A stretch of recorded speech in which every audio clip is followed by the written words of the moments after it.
What's up with you guys? It is your boy West Coast, and we live in the building, man. How's everybody doing? How's everybody doing, man? It's Tuesday night, man, and we are here for your daily dose of Cowboy uncut content brought to you by West Coast Cowboy and HTM Sports, man. What's up with you, Henny? Nothing much, man. Just holding it down.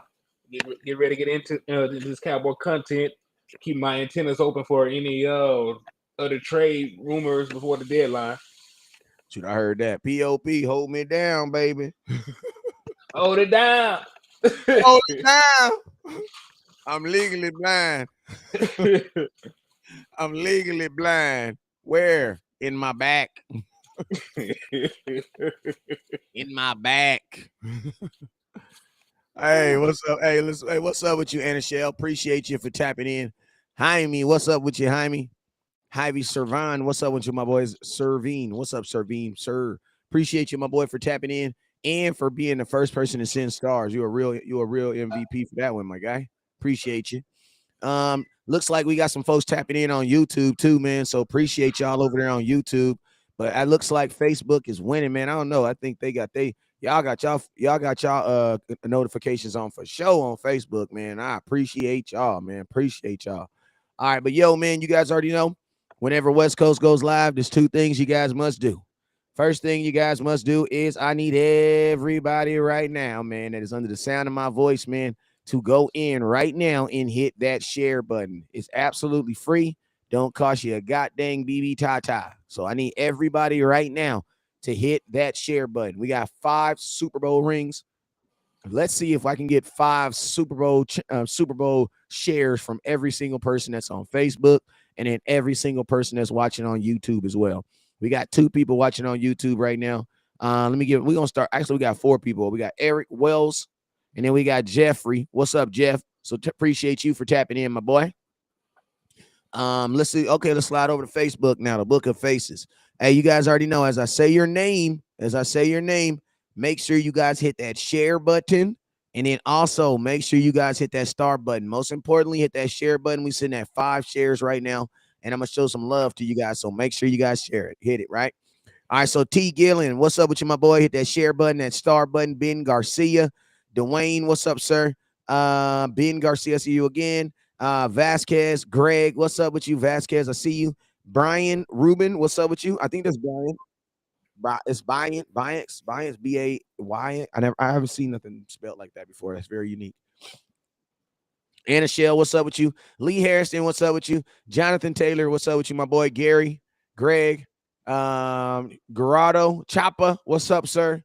Thank you for sliding in, Jaime. Appreciate you with the 550. Appreciate you, sir.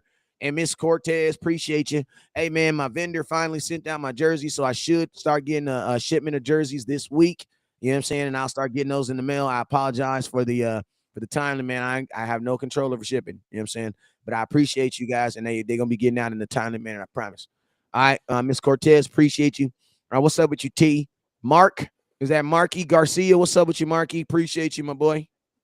Appreciate you for sliding in. Richard, what's up? Rich by any means. Appreciate you, my boy. Mr. Evans, Dexter Smith, what's up, DS? I appreciate you, sir. Thank you. Thank you. Everybody that's hit that share button. We got 87 shares. Can we get to 200? If I got 87 shares and 76 people, that means everybody shared it at least once. You know what I'm saying? Sharice, what's up with you, Sharice? She says, hey, West Coast, what's up with you? Hey, Henny, man, I know we got a couple people tapping in on this on your side. Yeah, man. You know, Jeff had tapped in with us over here, man. I gotta check see what's on the Facebook. I appreciate you. Shout out to my boy Jeff. Hey, actually, we got to get the Facebook connected because remember we disconnected it when they blended, so we got to get back on there now. I just remember that. I forgot all about that. Yep, we forgot to connect it. We'll do it next time though.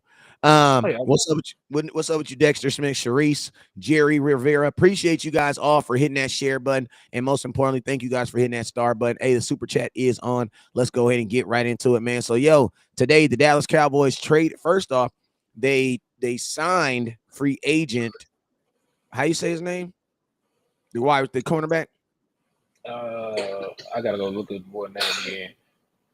I wasn't too. Are you concerned about the Bears the Sunday with the keys to the game? Honestly, Carlton, we are going to talk about the Bears. This is going to be a wrap up of this live right here is going to be a kind of a wrap up of the Lions game, and then kind of talk about the news that happened today. You know what I'm saying?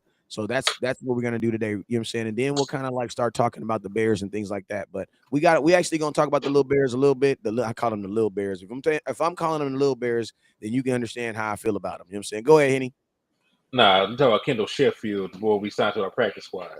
Yes, sir. What I'm gonna tell y'all this right here. These are my thoughts on anybody that immediately gets signed to the practice squad.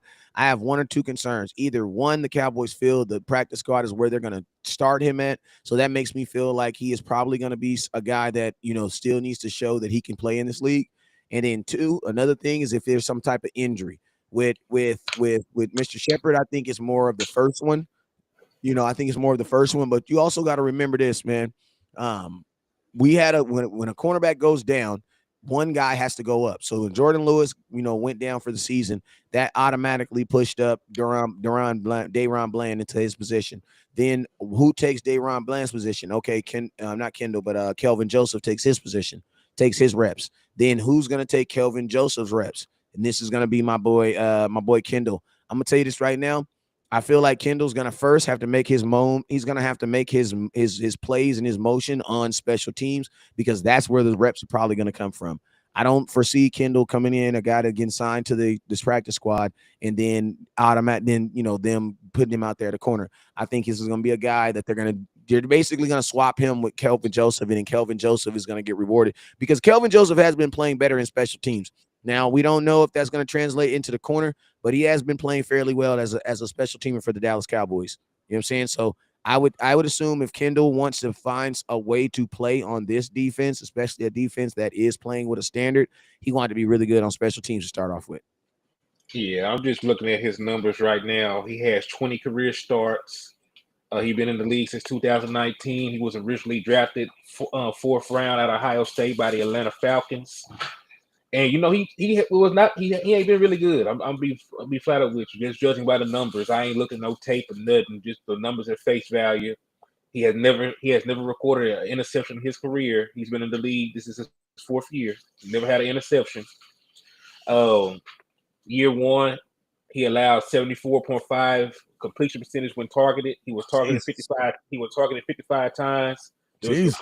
There was a completion on 41 of them. The next year, he allowed a 72.9 completion percentage. He was Jesus. he was targeted 70 times. He allowed 51 completions, and then really he barely played at all in 2021. So he was targeted twice. He allowed one completion. Pause. God damn. Say something positive. God damn it. Say something positive right now about him. Right now. Dan Quinn trusted. Okay, there we go. So that's the only thing I can say positive because he was there when Dan Quinn was there. Dan Quinn probably sees something positive in him. Hell, Dan Quinn drafted him. Like he brought him in to play on his defense. So Dan Quinn probably sees some measurables or something that he liked. But he's and he a Texas boy, so he's back home. He's back in Dallas. So I can't really say that just by the face numbers. Like I said, I ain't seen no tape. But just numbers at face value, he doesn't seem like he'll be a very productive cornerback. It's not like he could come in and replace Anthony Brown if he got hurt. It's not like he can come in and pick up the slack of a Trayvon Diggs if he went down. He's a guy that's played in the league, that's played under Dan Quinn, that's can probably be serviceable on special teams or serviceable as a fifth cornerback. But like you said, he went directly to the practice squad, so I wasn't really checking for too much. I'm not saying that he can't come in and surprise me, but just judging by what I see number wise, again, no tape, just number wise, he doesn't seem like he's the kind of guy that just come in and make an impact. Yeah, he was a free agent. We didn't give up anything for him. We just paid him. You know what I'm saying? So if it doesn't work out, he's on the practice squad. He'll be back on the free agency. You know what I'm saying? That's the cool thing about that. Now, let's go ahead and talk about the trade of the day. Let's go talk about the trade of the day. Dallas Cowboys reach out to their old buddies, their new buddy. Whether they're old buddies, they just live in a different state now. The Las Vegas Raiders, we traded we got Amari Cooper from them too. Cowboys do a lot of trades with the Raiders. You know what I'm saying? But the Cowboys trade for defensive tackle Johnathan Hankins. That name should somewhat sound familiar because he is a guy that was in the NFC East by way of the New York Football Giants. And, he was a fairly decent, when he played against us, he was a guy that was fairly decent. Like, he was a guy that the Cowboys definitely had to have a game plan for because he was a guy that definitely could. Because you got to remember, this was Zeke's rookie year the last time. I think it was 2016, right? When he was the last time he was a New York Giant was the last time that they went to the playoffs. He was on that team that gave us issues because remember 2016 the New York Giants actually swept us. Yeah, so I mean, we won the division, but they were vulnerable. They beat us twice that year. Yeah, and those those two games were really the only games we lost that year because you can't even count the last game against the Eagles because we set our starters. So the actual two losses we took that year was against the Giants. He was a big part of that because he did good. Yeah, and we couldn't run it. We could not. I mean, one of the focal points. You remember 2016? Our biggest focal point was what? Zeke. Yeah, 21. Like we was really using Zeke like a mother in 2016. Like in 2016, like we accidentally found out about Dak. You know what I'm saying?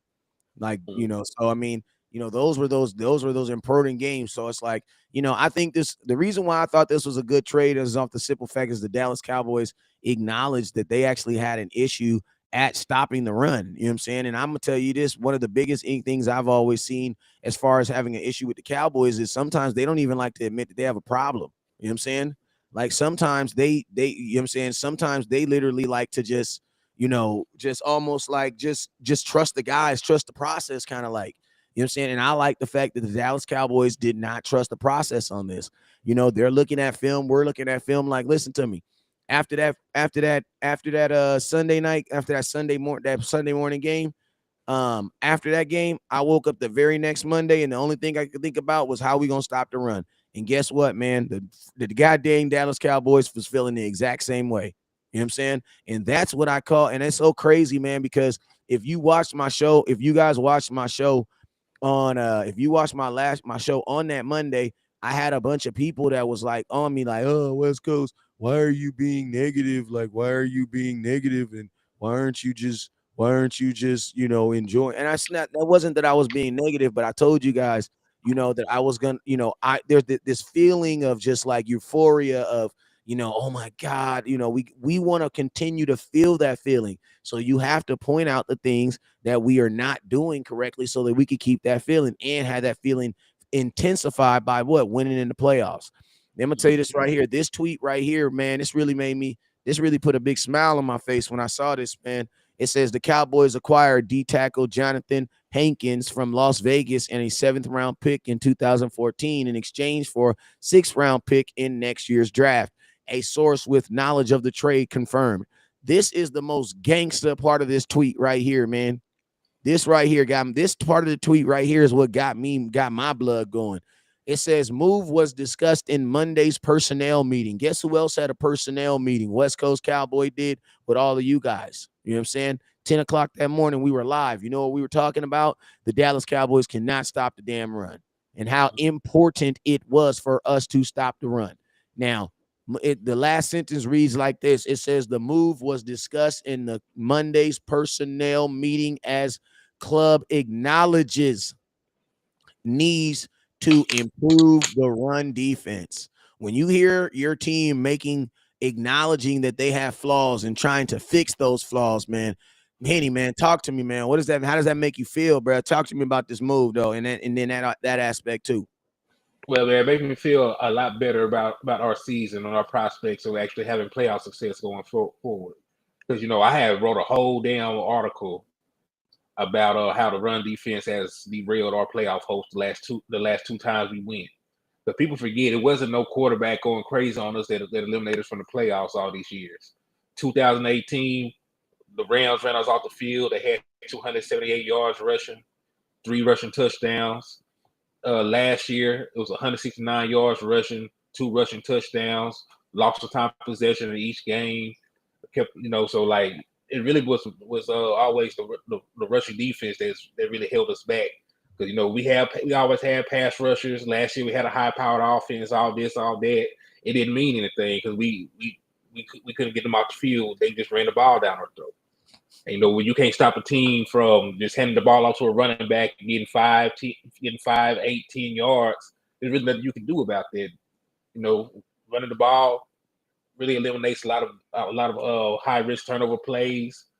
Really prevents you from getting offensive rhythm, a whole bunch of things. So the fact that they went out and got somebody, and then there's still room to add other pieces because trade deadline's not over. But just the fact that they even acknowledged that they had an issue and are working on it, that bodes well for us. Because when you look at it statistically, we're not even as bad against the run as we were in years past. Like we were actually a little bit better than we were against the run last year. I think we were 15th in run defense last time I checked. And like hell, the last 3 games we've only been allowing 3.9 yards of carry. But they still weren't satisfied with that. They went and got a big nasty. So that just shows they want to fortify their defense. And when you think about how well we can rush the passer, if a team can't run the ball on us to boot, then what can they do on offense? Facts. And to be honest with you, that's why I've always said that, you got to strengthen your strength, man. Strengthen your strength. How do you strengthen your strength, man? Your defense is the strongest aspect of your team right now. So strengthen it. You know what I'm saying? Because that was a great point which you just made right now, man. If a team cannot pass the ball because of your obvious pass rush, because of your obvious, and you got to think about this, even if they get the ball in the air, there's still a really good chance that someone can get their hands on it outside that don't play for your team, that play for my team. There's a high chance that one of my guys can actually get their hands on the ball. So it's like now you're adding in the aspect of, now not only can we stop the run, but stop the pass, but now we want to make a conscious decision to stop the run.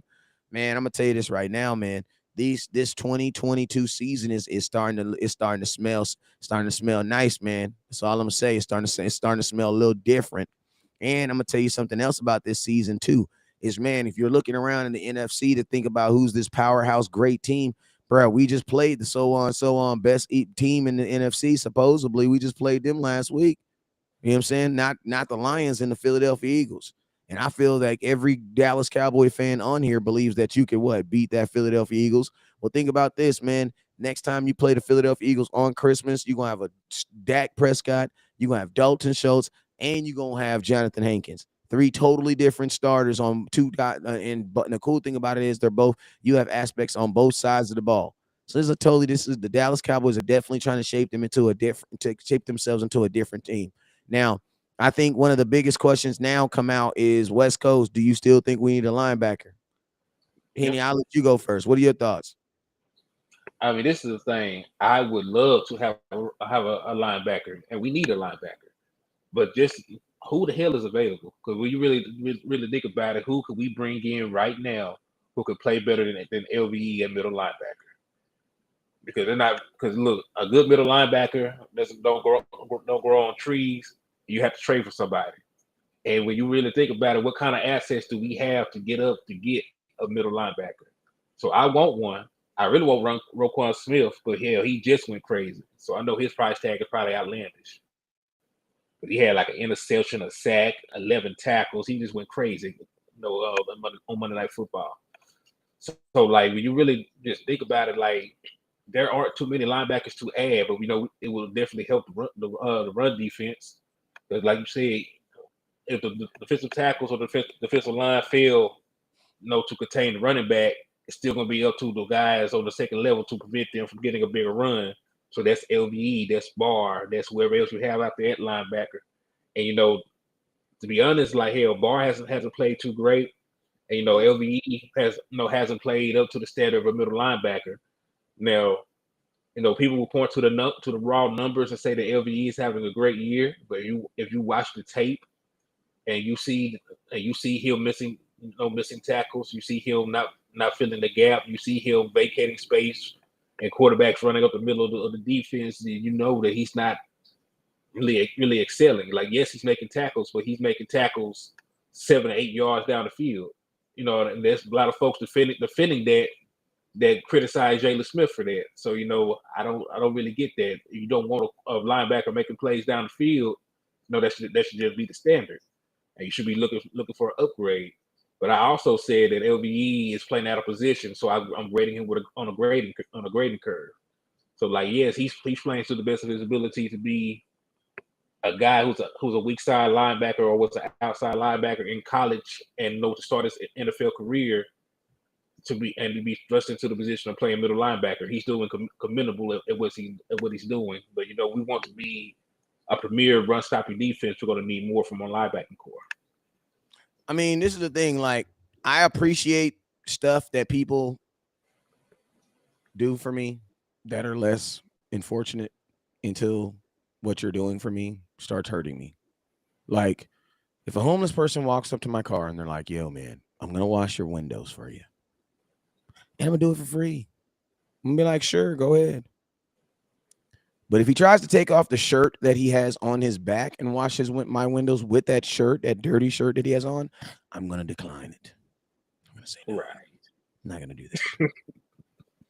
You know what I'm saying?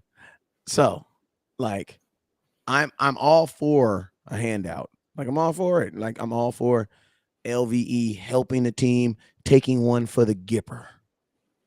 You know what I'm saying?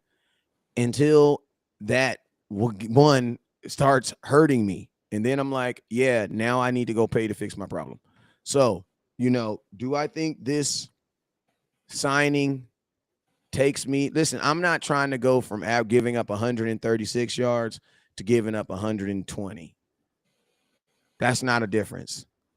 We need to go from giving up 120 something to like 75, 80.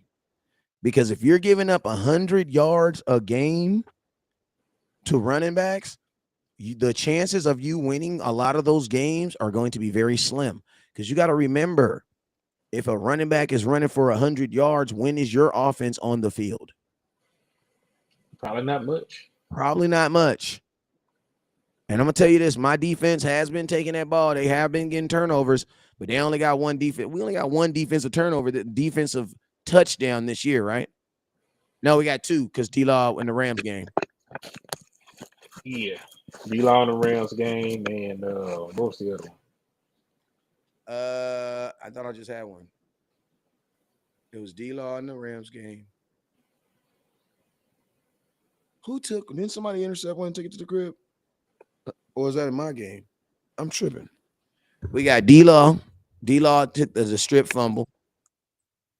Mm-hmm. Week 1, we didn't get one. No. Week 2, we did not get one. Giants game, we did not get it. Did we get a fumble and take it to the house? No. Mm-hmm. Shoot, we might just got one then. Yeah, I don't think we got a bunch of defensive touchdowns. At least I don't believe. Yeah, damn. Well, we only got one because Diggs got an interception, but he ain't take it to the crib. Mm-hmm. So yeah, man. Yeah, only D-Law. Only D-Law. That's crazy.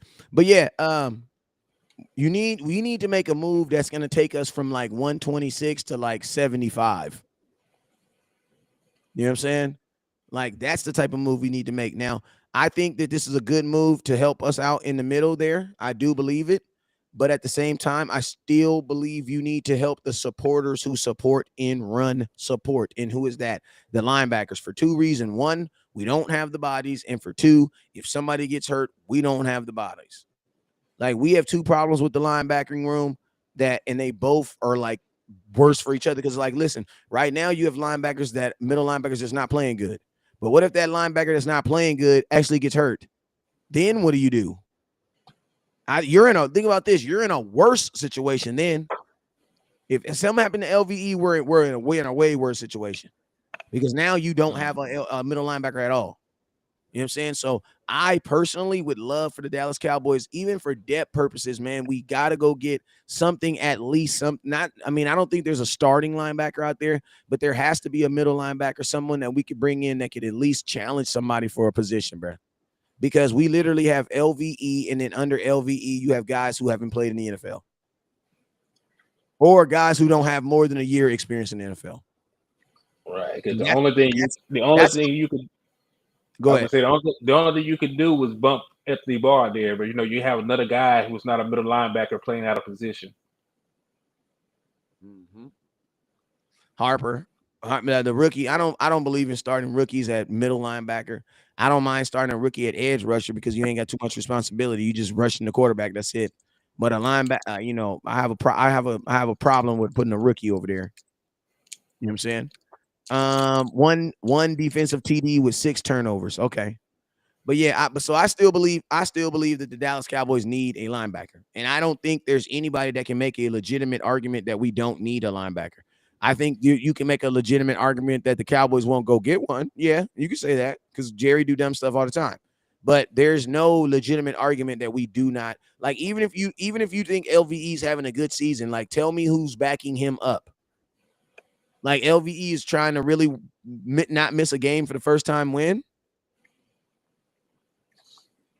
Let's see. Jeff says if I'm saying if LV got hurt, we would be thrown in there. So we need to fix this. Yep, middle linebacker is the heart of the defense. We can't have a rookie in the middle. Ty Bond, you know where I'm standing, brother. That's just where I'm saying. Like, what's the Chargers record? 4-3. They ain't changing. They ain't trading Khalil Mack. Never mind. And he No, just traded. They just traded for Khalil Mack, right? Because J.C. Jackson's done. Yeah, J.C. Jackson is done for the year. Nick, I think the Bosa boy, Joey Bosa is out for a while. Keenan Allen just came back, and Mike Williams just left with injury. They fall like flies over there. And Justin Herbert is an average quarterback. He is an average quarterback from Oregon. Somebody say it. He is average. He says go. That's what I was saying, John. That's why I wanted to know what their record was. Marcus says, "What about Kenneth Murray? Kenneth Murray, what you like about him? What you think about him? What up, dick him down?" I gotta do some research on Kenneth Murray.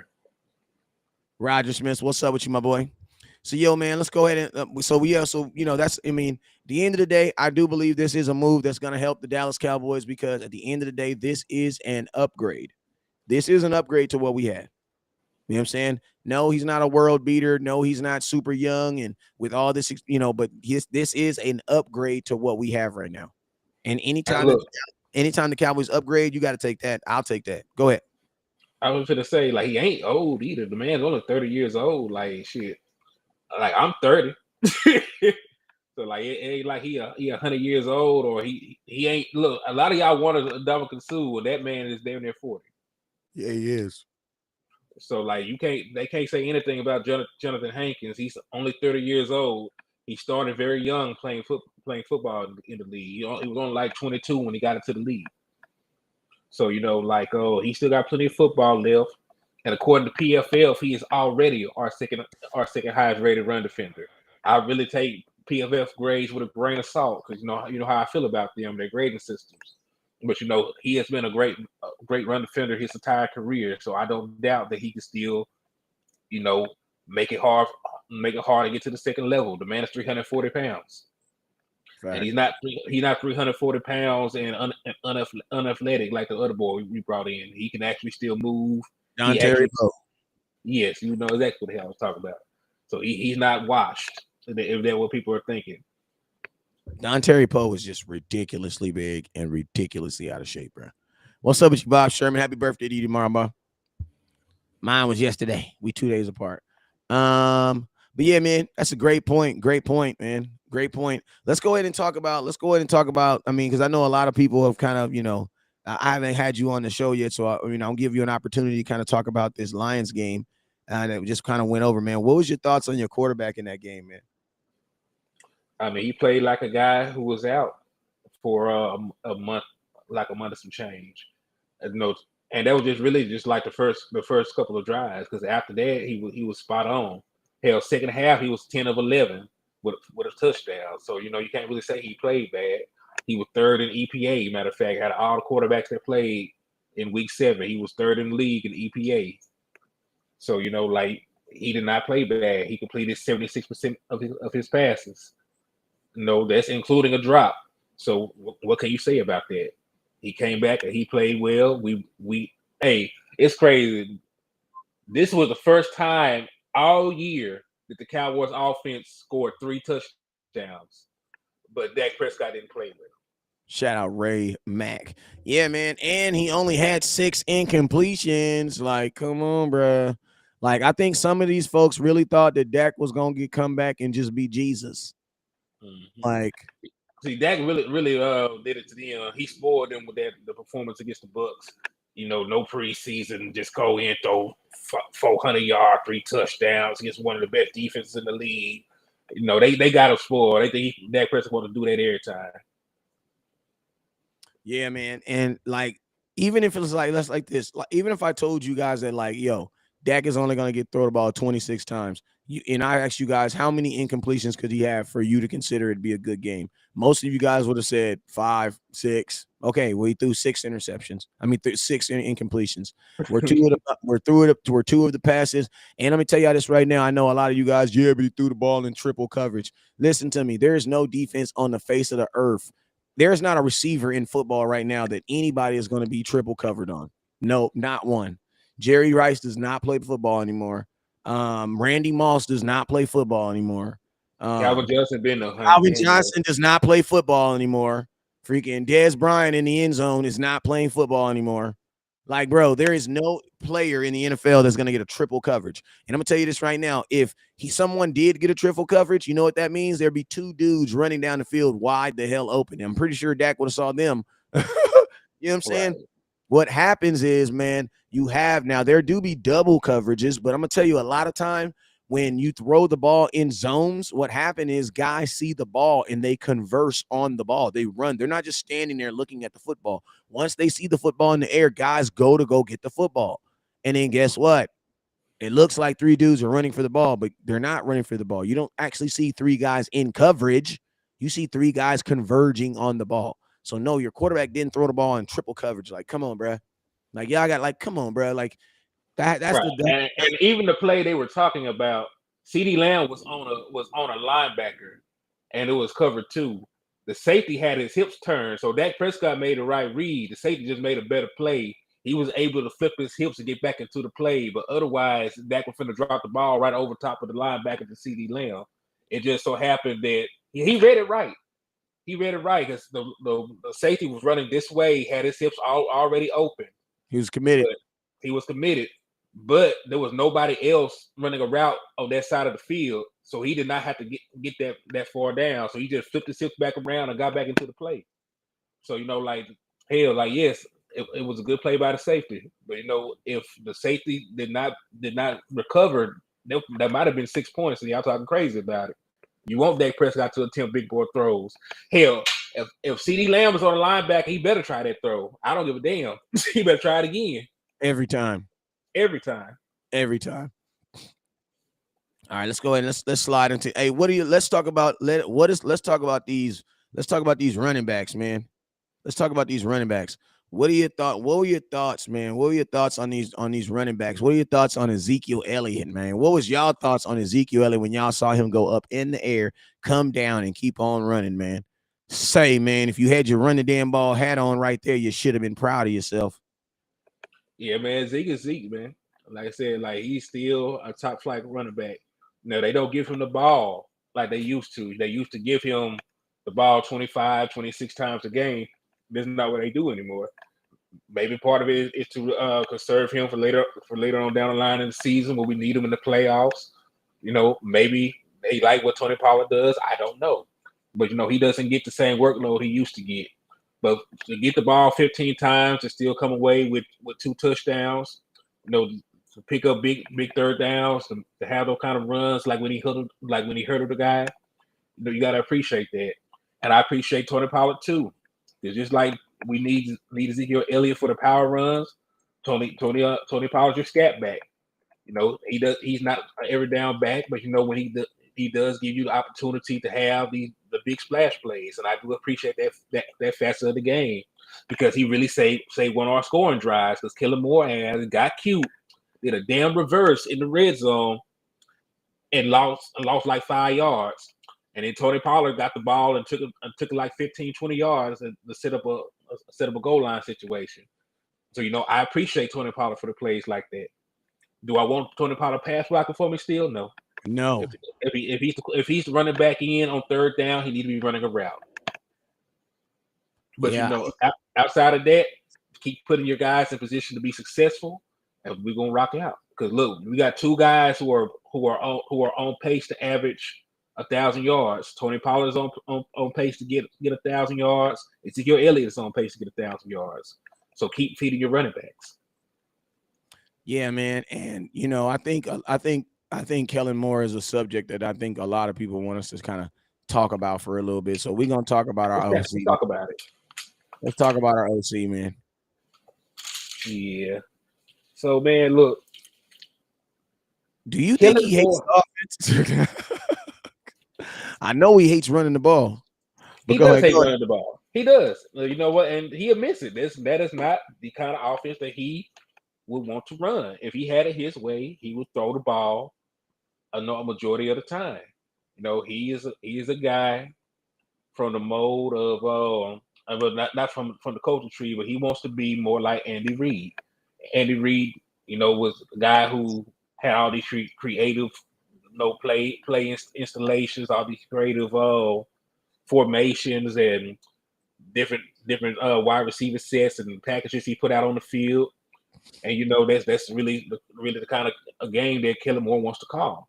But as even with Andy Reid, as he got older, and when he actually started winning, they did run the ball in the playoffs in Kansas City. They do. They don't have the gaudy numbers maybe during the regular season, but when it's time to play big boy football, they do run the damn ball.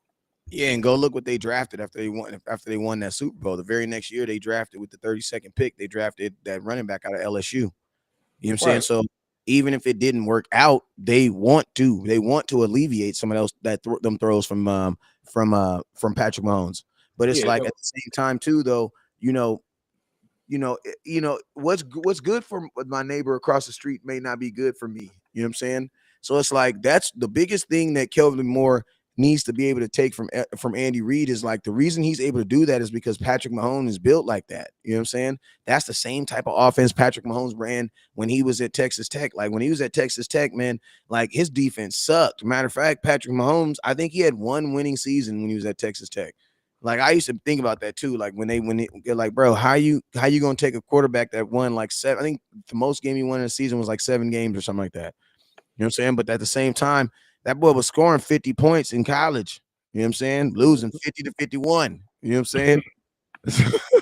So that's he used to that, bruh. He used to that. You know what I'm saying? Like Dak needs an offensive coordinator that is used to having a guy that's more athletic than anything. And guess what? That's no knack on Dak. That people think that you're knacking on Dak when you say stuff. Oh, I'm not even saying that Dak can throw. He wouldn't be making the money he's making. He wouldn't be this far in the NFL if he wasn't proficient at everything that a quarterback can do. But is there things that he is better at? Yes, there are things that he is better at. You know what I'm saying? Right. And it's like another thing. It's like Kellen Moore himself. The two biggest things I see. Well, one, I think Kellen Moore calls games from the perspective of a quarterback and not from the perspective of an offensive coordinator. Mm-hmm. Because, like, when you're a quarterback, you want to be the show, bro. You want to be the guy. When you're an offensive coordinator, it's not about the guy. It's about the team. It's about your whole offense. An offensive coordinator gets judged on the proficiency of the entire offense, not off how one guy is balling. And sometimes I think he makes plays and does things in the moment of I'm a quarterback on the field right now. No, you're not. You're an offensive coordinator. You don't need to do what's best for the quarterback. You need to do what's best for the entire offense. Like what quarterback doesn't want to throw the ball 40 times, bro? Come on now, knock it off. That's why they all want to be quarterbacks. You know what I'm saying? Because they want to throw the ball 40 times. I've never met a 6-year-old quarterback that wants to hand the ball off. Nope. My quarterback now wants to throw the ball 50 times. He's 6 years old. You know what I'm saying? That's what they do, bro. It's in them. You know what I'm saying? But piggyback on what you're saying, though, like, yeah, that's true. Because as an offensive coordinator, you have to protect your quarterback from himself sometimes. Facts. And who's the most confident person on a football field? On the offense, the quarterback. On the defense, the corner. Mm-hmm. And they got to, because the quarterback is going to throw interceptions and the cornerback is going to get beat for touchdowns. Facts. You know what I'm saying? So it's like, that's my thing with Kellen Moore. I don't think that he has been removed long enough from the quarterback position for him to kind of break it and understand it. Like, look, man, you're an offensive coordinator now. You need to make plays that are more conducive to the entire offense looking good and not highlighting one player. You know what I'm saying? And you got to go back to where his roots are, man. Boise State is not known. It's not like he came from Wisconsin. There's It's a not a reason. quarterback factory. That's not a quarterback factory, nor is that like a straight up football factory. Like that is a we're gonna use trickeration, we're gonna use quick, small, fast guys. You know what I'm saying? Like Boise State defensive guys always come out. You know what I'm saying? But offensively, you know what I'm saying? Yeah, one or two guys here and there. But it's like, It's crazy. Like it's like we end up with them because we got Cedric Wilson, we got the Marcus Lawrence. It's like we always end up with the better players from Carla. We also got we got Cedric Wilson from there. We got Crawford, the defensive tackle from there. DeMarcus Lawrence. We got Orlando Standrick from there. Yeah, so we actually got a couple guys that contributed from Boise, but Kellen Moore did not pan out as a quarterback. We tried it. We got the best quarterback in Boise history, and he could not play for us in history, man. Considering they considered him as he's the most winning quarterback in NCAA history because that dude got a 53-3 record. Kellen Moore has a 53-3 record as in college. You know what I'm saying? Yeah, he's considered like one of the best college players of all time, which is crazy. And does not have, he doesn't have a win as an NFL player though. No, not at all. Not have a win as it.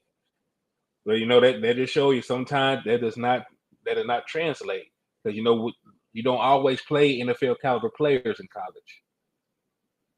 Like sometimes you're gonna play a team full of guys. They're gonna be working at Walmart or driving trucks or so many guys don't make it to the league.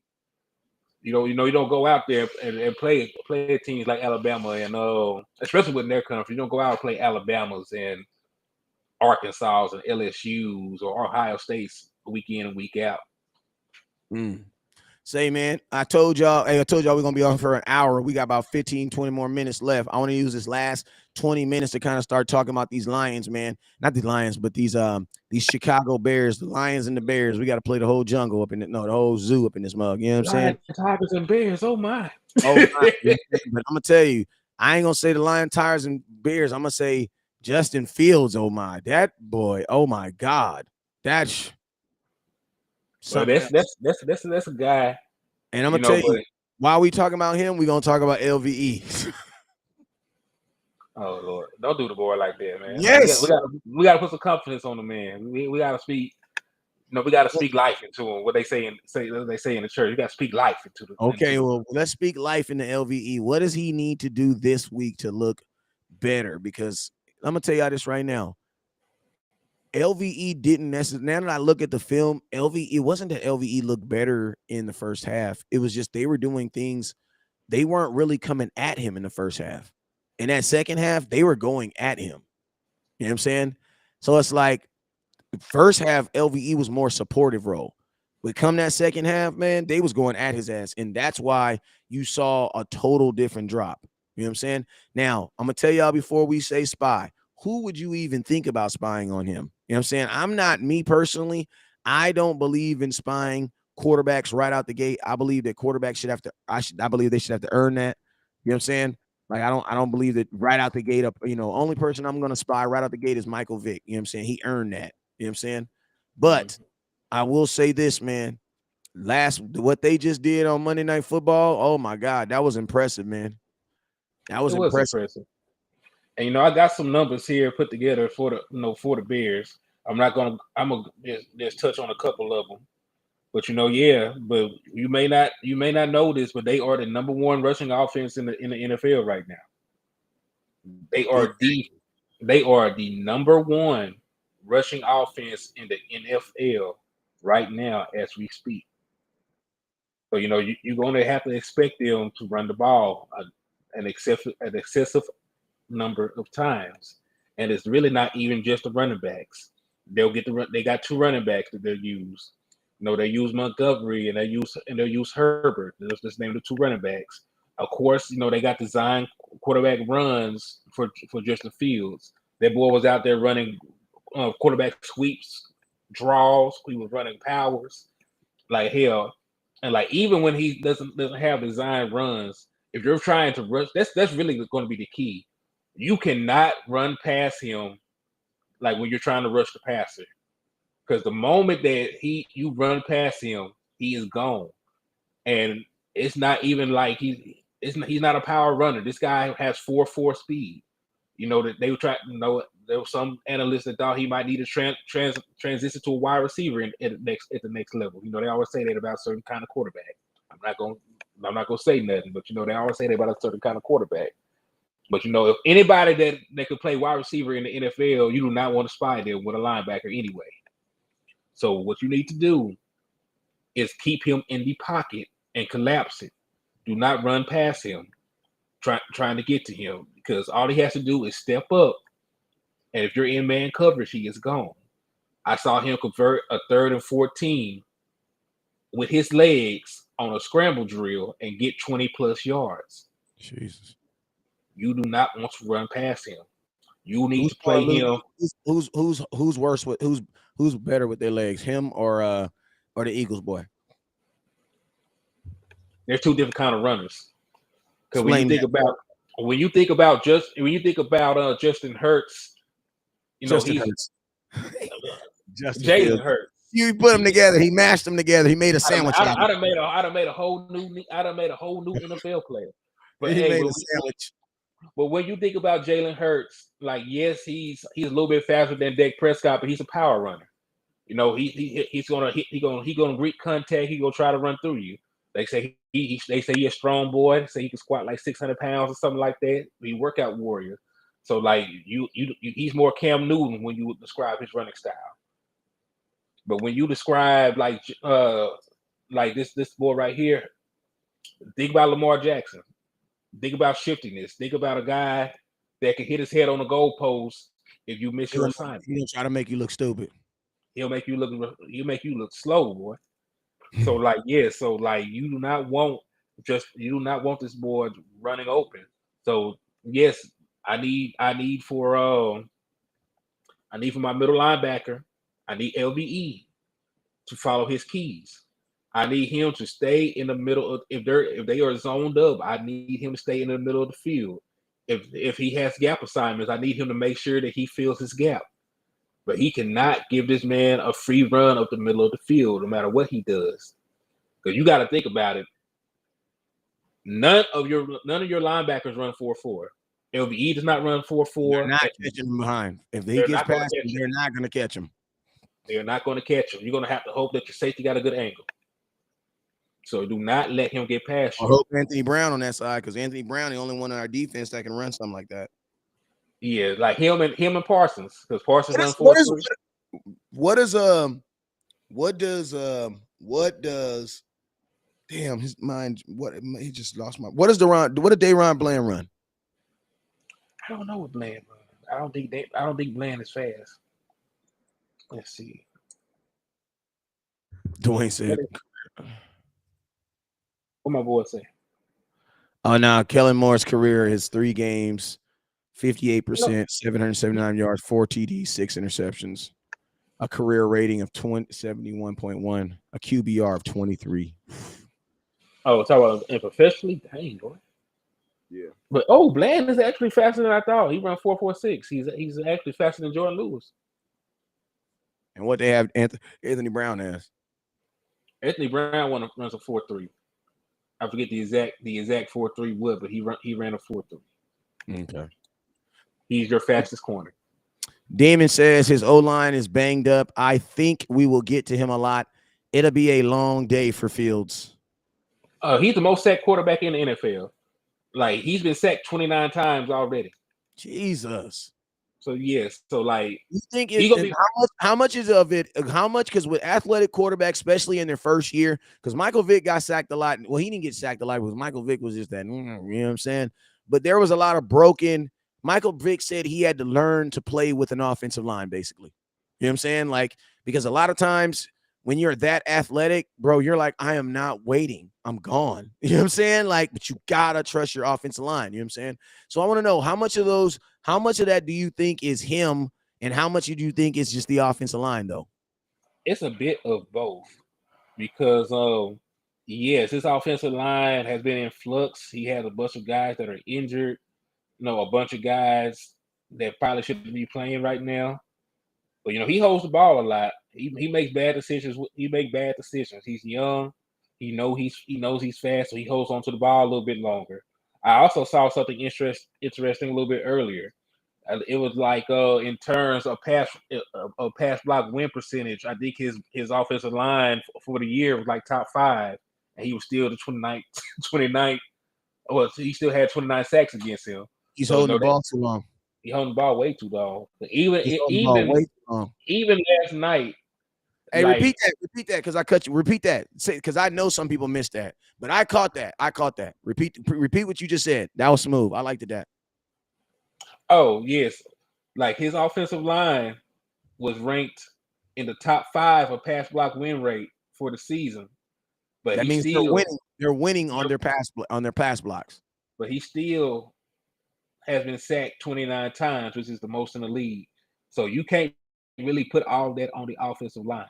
And I know like there are guys gone. He just lost. He looked like he just lost his center last night, and he had guys already on the offensive line that was banged up. So like it is what it is. But there are other factors into it too, because you look at it's crazy how these stats work. But they got those great win rates against pass rush. But you also look at pressure rate allowed over expectation, they're 32nd. All right. He says, Carlton says they start to roll the pocket more. He holds the ball sometimes too long and will still dangerous, especially off the scripted plays. We'll take that into consideration. Brian Smith says, I like our young linebackers, Clark and Herman. I think they could play middle linebacker. What are your thoughts? Eventually. They could play middle linebacker next year. Like you don't want, because you listen, you especially for a middle linebacker, playing middle linebacker is like playing quarterback. You need to get them some confidence. You can't just some preseason games too. Yeah, you can't just throw them out there. They both the guys I think been rehabbing. Especially Clark, he ain't even really been practicing like that. He been rehabbing to get back and be ready to play. So you just can't take a guy like that, limited snaps, limited time to prepare, and put him in a live action NFL game against grown ass men who've actually been playing up to now too. Yeah, just like let's think about it. Your quarterback, who is a 7-year vet, former Pro Bowler, former Rookie of the Year. He needs time to get acclimated back to playing NFL football after being out. So he looked it off. And he looked it off first coming in. So what chance does a middle linebacker who has to dissect not only runs but pass plays? He has to know which holes to field. He has to know he has to get other guys lined up if they're wrong. So what kind of chance does he have? The middle linebacker is the smartest person on the defense. And you got to be smart enough with your play calls that guys like Micah Parsons and DeMarcus Lawrence listen to you, because they're going to have to. Mm-hmm. Because you're going to be the one that's telling them what to do. Like, you gotta for sure know what the hell you're doing, bro.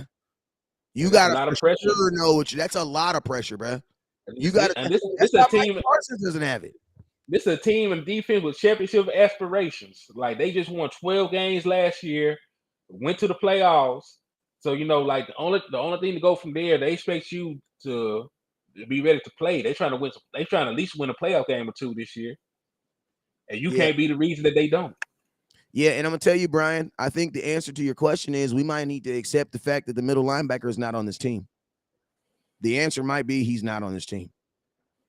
He says, then who can replace LVE? He's not on this team. That's the issue. Nobody. I mean, that's why LVE is playing middle linebacker, because LVE, like we already talked about this. And I'm gonna tell you another reason why he's playing middle linebacker, because, and this is what I realized in the middle of a show, bro. part of the reason why LVE is playing middle linebacker, honestly, is because it's to protect him from injury. Because, bro, when he was playing weak side linebacker, even though he was playing lights out, he was also hurt all the time. LVE is in a conundrum, bro, because he does not have the brain, and I am not being mean or rude, but he does not have a middle linebacker brain. But at the same time, he does not have a weak side linebacker's outside linebacker's body anymore. He don't. You know what I'm saying? Unless you have like a heavy linebacker rotation so that he's playing maybe like 30, 40 snaps a game. But if he's going to be out there full time as a weak side linebacker, man, I remember a Rams game where he didn't even make it through the game. And that game was the first game of the season. You know what I'm saying? Like and that's just what it is, man. Sean Lee, like middle linebackers take on like this is the thing about middle linebackers, bro. It's like linebackers in general. Once you get a major injury or get that injury, it's hard to ever get that off you because there's so much contact. You know what I'm saying? And it's not contact like defensive tackle contact where the guy's right in front of you just getting shocked. This is contact where you were literally getting picked up off your feet or you don't see a dude and they really run over your ass. Like offensive linemen, as funny, fuzzy bear and cute and cuddly they look, bro, them dudes are mass murderers, bro. Like, listen to me, bro. I don't know if you play football, you know what the hell I'm talking about, bro. The biggest liars in the world are offensive linemen, bro, because they put this facade on that they're just big teddy bears. Just want to hug them. This is I want to hug you. I just want to grab your beard, bro. Man, you put them dudes in the middle of the field, tell that big old white boy to pull. That motherfucker turn into Jeffrey Dahmer around this motherfucker for real, bro. Like they be looking for people to kill, looking like. Offensive line, somebody off the map. Bro, a pulling tackle is the most dangerous thing in football, bro. In all the sports, bro. In all the sports. Because if you are not looking, they are going to kill you. That's why in defense they teach you what? Keep your head on a what? Swivel. What does that mean? That means your head should be doing what? Can you show him? What should your head be doing? Somebody somewhere. Your head should be looking somewhere, bro. Or not one of them mass murderers, Jeffrey Dahmer, little brother, gonna be come through there and kill you. You know what I'm saying? Yeah, like that is a violent position. The hits that hurt the most and get you injured are the ones you don't see. The ones that you don't see. And think about this. Think about when Jalen Smith got hurt in college, right? Like, bro, he was like all the dude did was just pushed him to the side. That's it. That's it. You know what I'm saying? Like it's a violent position, man. It's a violent position. You know what I'm saying? So my thoughts right now is honestly, you know, it's not on this team right now. You know what I'm saying? So the Cowboys made a decision to go get a D tackle instead of getting the middle linebacker. I think the reason why they did the D tackle is because it was cheaper and because you can get the most uptick from it right now. You know what I'm saying? We don't need an all-world D tackle because our D tackles are actually already playing good. You know what I'm saying? You need an actual all-world middle linebacker because you really don't have one. That's why I'm hoping that the Cowboys bring one because we do need another one. Right. And you know, the other hope is that the defensive tackle play will alleviate some of the burden of the linebackers. Oh, my boy, sir, Scorpio says, or Scripo says, not paying attention. Them traps, double teams, and switches, blocks have you go bye-bye.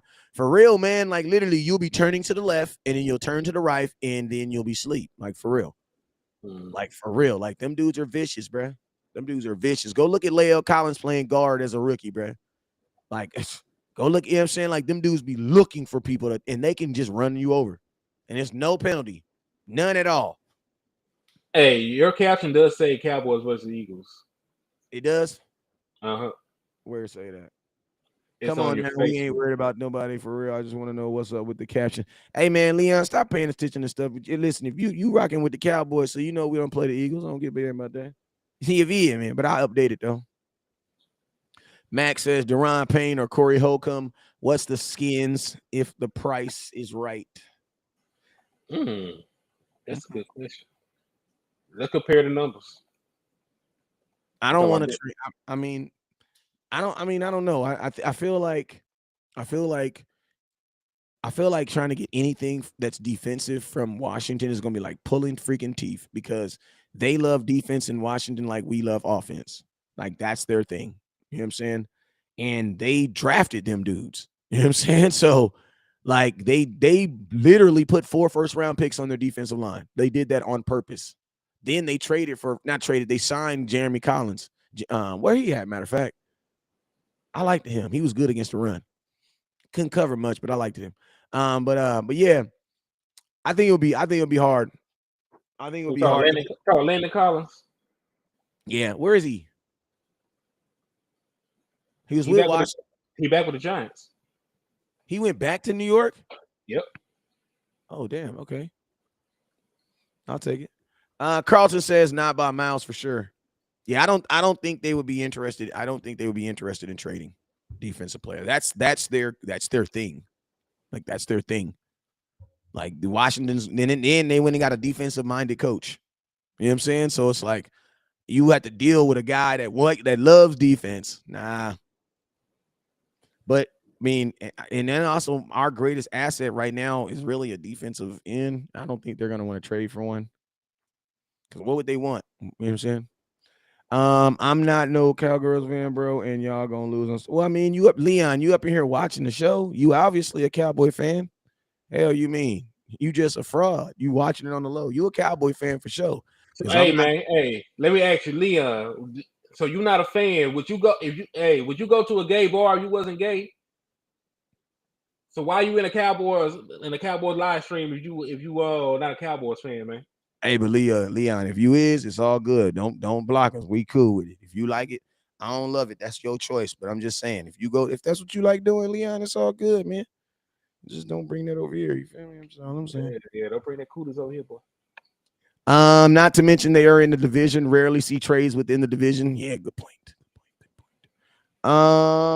Marcus said, my boy Marcus says trade Dorrance Armstrong. I like Dorrance Armstrong. I don't want nobody to think I don't like him, but I just feel like we know the truth. You know what I'm saying? Like we know the truth. Like Dorrance is getting sacks because he's getting them.